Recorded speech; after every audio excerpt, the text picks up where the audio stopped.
1988 से एक मामला सामने आता है जापान में। जैसे कि जो टॉप दुनिया में बहुत ज़्यादा खतरनाक केसेस दुनिया में सामने आए, मगर उसमें से जो टॉप 5 उनमें से ये एक है जिस बारे में हम आज बात करने वाले हैं। तो आज हम बात करेंगे जोंको फ्रूटा की। जिस किसी को भी इस केस के बारे में पता होगा वो आज तक इस केस को कभी भूल नहीं पाया होगा। ये जापान का एक ऐसा केस है जिसमें एक 17 साल की लड़की 44 डेज के लिए हेल्थ से भी ज़्यादा बुरी उसने सहा है। तो ये मामला किस तरीके से सामने आया और किस तरीके से लोगों को मालूम पड़ा, इस बारे में जानेंगे आज।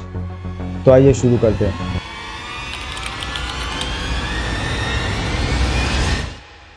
23 जनवरी 1989 के टाइम पे 2 लड़कों को पुलिस ने अपनी हिरासत में लिया। उनको कोई डबल मर्डर केस के चक्कर में हिरासत में लिया गया, पर जब उनके साथ में पूछताछ हुई तो लोग बहुत ज़्यादा हड़बड़ा रहे थे।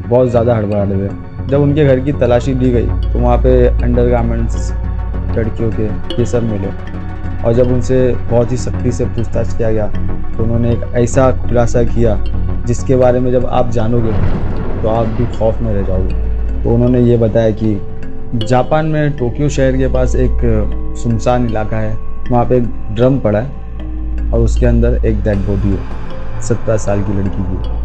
और जब पुलिस वहाँ पहुँचती है और तो देखती है कि एक ड्रम है, ड्रम के अंदर पूरा कंक्रीट भरा हुआ और उसके अंदर से बाल बाहर आ रहे, मतलब देख के किसी को मालूम पड़ जाए कि इसके अंदर डेड बॉडी है किसी की।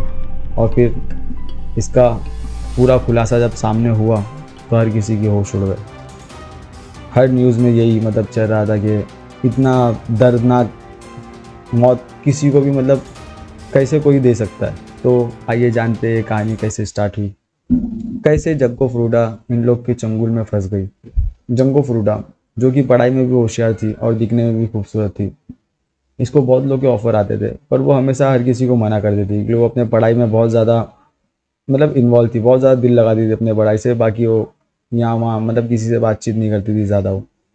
पर एक टाइम की बात है जब जोंको फ्रूटा अपने स्कूल से घर की तरफ जा रही थी अपने साइकिल से, तो एक बाइक वाला आया जिसने आके जोंको को गिरा दिया और उसको छेड़ने लगा। तो उतने में वहाँ पे एक और लड़का आ जाता है जिसका नाम था हिरोशी।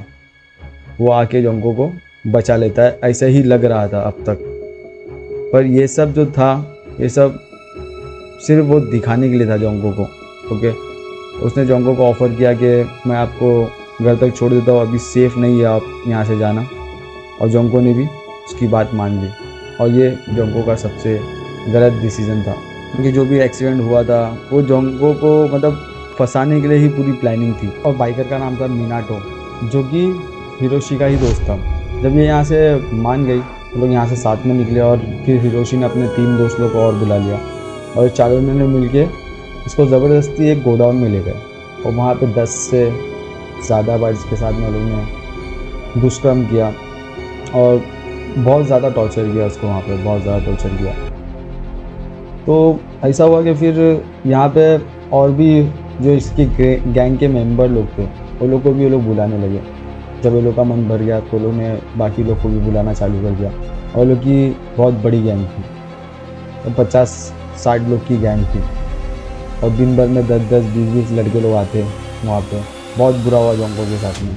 तो फिर ऐसा हुआ कि हिरोशी को भी ऐसा लगा कि यहाँ पे पुलिस का राउंड अप बढ़ सकता है क्योंकि बहुत ज़्यादा वहाँ पे लोगों का आना जाना बढ़ गया था। तो उसने क्या किया कि अपने एक और दोस्त के घर पे, जिसके घर पे उसके माता पिता भी रहते थे, वहीं पे वो लोगों ने प्लान किया कि जोंको को भी वहाँ ले जाया जाए। और वहाँ जाने के बाद में लोगों को इतना मालूम पड़ जाता है कि इस लड़के के घर में जोंको पड़ी हुई है और कोई भी जाके उसके साथ में कुछ भी कर सकता है। तो ये सिलसिला चलता रहा 20 दिन तक का, और जोंको के जो माँ बाप थे वो लोग ने भी पुलिस में कंप्लेंट कर दिए थे। पर जब 2 दिन ही हुआ था जब जोंको को किडनैप हुए, तो बहुत फोर्सफुली जोंको से फ़ोन कराया गया था उनके माँ बाप को, ये बोलने के लिए कि मैं अपने दोस्त लोग के साथ में भाग गई हूँ और मैं घूमने के लिए आई हूँ, मैं कुछ समय में वापस आ जाऊँगी, और आपने जो केस जो पुलिस केस किया है वो वापस ले लीजिए। तो घर वाले लोग भी मान गए, जबकि उनको नहीं मानना था ये चीज़ को, क्योंकि जो कि इतनी अच्छी संस्कारी लड़की जो अपने घर से कभी बाहर नहीं जाती बिना बताए, वो लड़की अगर ऐसा गायब हो जाए अपने घर से और बाद में फ़ोन करके बोले, तो थोड़ा सोचना चाहिए माँ बाप को भी इसको लेके। तो यहाँ पे वो लोग ने पुलिस से भी अपना केस वापस ले लिया, इन्वेस्टिगेशन बंद हो गई। अब जोंको पूरी तरीके से इन 4 लड़कों के कंट्रोल में आ गई थी और ये जंको को हर तरीके से तकलीफ देते। पहले तो मतलब जो ये लोग ने किया वो तो बहुत ज़्यादा गलत है, बहुत ज़्यादा गलत किया, और उसके बाद में अब जो ये लोग और करने वाले ये और भी ज़्यादा, मतलब जब मैं स्टडी कर रहा था इस बारे में तो मेरे को भी बहुत ज़्यादा मेरे आंखों से आंसू निकल गए थे कि ऐसा भी कोई किसी को तकलीफ दे सकता है। जोंको को सुबह नाश्ते में कॉकरोच और वो लोग का टॉयलेट दिया जाता था खाने में और पीने में, मतलब। और जब वो लोग का मन भर जाता था तो वो लोग गेम खेलते थे, और गेम खेलते थे और जो हारता था वो आके जोंको के ऊपर पूरा गुस्सा उतारता था किसी भी तरीके से, मतलब जो चीज़ फिजिकली अंदर नहीं जा सकती है वो चीज़ भी अंदर धक्के से डाल के, मतलब बहुत बहुत ज़्यादा उसको टॉर्चर किया गया। और एक समय ऐसा आ गया कि जोंको को दर्द महसूस ही होना बंद हो गया। मतलब कुछ दिसंबर की रात चल रही थी, दिसंबर के टाइम पे उसको दर्द देने के लिए, तकलीफ देने के लिए उसको गैलरी में बाहर रख के खिड़की बंद करके बिगड़ कपड़े के छोड़ दिया जाता था। आप खुद सोचिए। और उसके बाद में फिर एक गेम खेला गया जिसको, मतलब जो कि जापान का बहुत ज़्यादा फेमस गेम है, महाजोंग सोलेबियार के नाम से जाना जाता है। और इस गेम में ना, मतलब वो 5 लोग खेलने वाले थे इस गेम में, और जो जंको है उसने चारों को उस हालत में, उन चारों को इस गेम में हरा दिया। ये गेम मतलब बहुत ज़्यादा दिमाग वाला गेम है, बहुत दिमाग लगा के इसमें खेला जाता है, और 4 लोग को इन गेम में जंको ने हरा दिया। और ये उसके लिए और भी ज़्यादा बुरा हो गया क्योंकि वो लोग उसके बाद में 2 घंटे तक सिगरेट पी पी के उसके बदन पे सिर्फ चटका दिया। मतलब एक कश मारते थे वो लोग और फिर उसे उसके बदन पे चिपकाते थे, फिर एक कश मारते थे और बदन पे चिपकाते थे। मतलब इस तरीके से उसको टॉर्चर किया गया। और मगर उनको ये नहीं पता था कि अभी जोंको ने दर्द महसूस करना ही बंद कर दिया। और फिर एक टाइम आया कि वो लोग ने सोचा कि इसके साथ में एक और गेम खेला जाए, और वो गेम में जोंको को हिस्सा नहीं लेना था।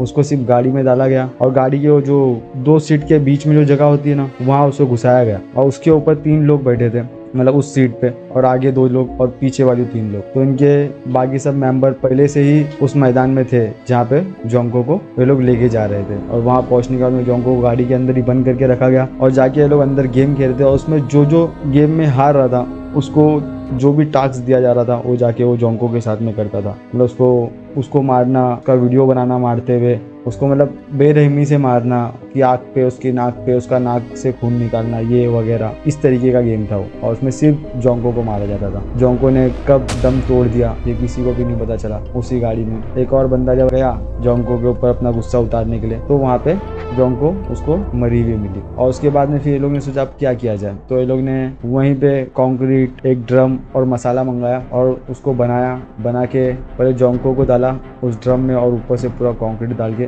बंद कर दिया उसको, और उसको टोक्यो के पास कहीं सुनसान जगह पे जाके फेंक दिया। ये केस कभी भी सामने नहीं आता अगर ये जो हिरोशी था ये सामने से अगर नहीं कबूल करता तो, कि एक होनहार लड़की जो कि इस खतरनाक और वैसी गैंग के चक्कर में फंस के अपनी जान गंवा चुकी है। तो इसके बाद में जो हुआ वो और भी ज़्यादा शॉकिंग है। तो ये मामला जब सामने आया, केस जब लोगों के सामने आया और न्यूज़ में आया, तो बहुत ज़्यादा बवाल होने लगा। मतलब जापान से लेकर पूरा दुनिया भर में ये न्यूज़ फैल गई, और बहुत तेज़ी से फैली कि इतना बुरी तरीके से किसी को मारा गया है और कंक्रीट में डाला गया है। मतलब बहुत बुरा था। पर उससे भी ज़्यादा बुरा ये था कि जब कोर्ट का फैसला आया तो लोग तो यही चाह रहे थे कि इन चारों को तो फांसी होना मांगता है। इनके साथ साथ जो और भी लड़के थे उनको भी मतलब फांसी ही होना मांगता है, जो हिसाब से ये हुआ है, मतलब जो बहुत गंदी तरीके से इसको मारा गया, तो उनके साथ में फांसी का ही फैसला होना मांगता है। पर जो आगे सामने आया वो बहुत ज़्यादा शॉकिंग था कि ये सबके सब लड़के माइनर थे। मतलब ये जो 4 लड़के थे ये तो पूरे माइनर थे, और बाकी लोग का गैंग का तो कुछ अता पता नहीं। कोर्ट का जो फैसला आया वो बहुत ज़्यादा ही मतलब अनएक्सपेक्टेड था कि इतना कम सज़ा, मतलब जो हिरोशी था उसको 17 साल की सज़ा हुई, और जो बाकी 2 जन थे उनको 9 से 10 साल की सज़ा हुई, और उसमें जो एक जन था जिसको 7 साल की सज़ा हुई। और साथ ही साथ मतलब जो हिरोशी था उसका घर बेच दिया गया, बेच के जो पैसा था वो मुआवजे के तौर पे जंको के घर वालों को दे दिया गया। ये 4 लोगों को ही मेन पकड़ा गया, तो चारों के चारों लड़के माइनर थे। पर फिर भी जो 44 डेज जो जोंको ने सहा, क्या आपको लगता है कि इतनी सज़ा काफ़ी थी? कमेंट करके मेरे को ज़रूर बताइए। मुझे तो लगता है कि ये सज़ा बहुत ज़्यादा कम है, बहुत ज़्यादा कम है। फांसी तो होना ही चाहिए था। जो हिसाब से ये लोग ने बेरहमी से उसको मारा, उसके साथ में जो भी किया। बेचारी वो 17 साल की थी सिर्फ, और जो कि पढ़ाई लिखाई में बहुत अच्छी थी। उनके माँ बाप तो जो टूट गए रहेंगे उसकी लाश देख के, मतलब जो कि कंक्रीट के अंदर खुद भी पत्थर बन चुकी थी। तो गाइस अपनी राय कमेंट में दें, हमारे वीडियो को लाइक करें, शेयर करें और हमारे चैनल को सब्सक्राइब करें। मिलते हैं नेक्स्ट वीडियो में।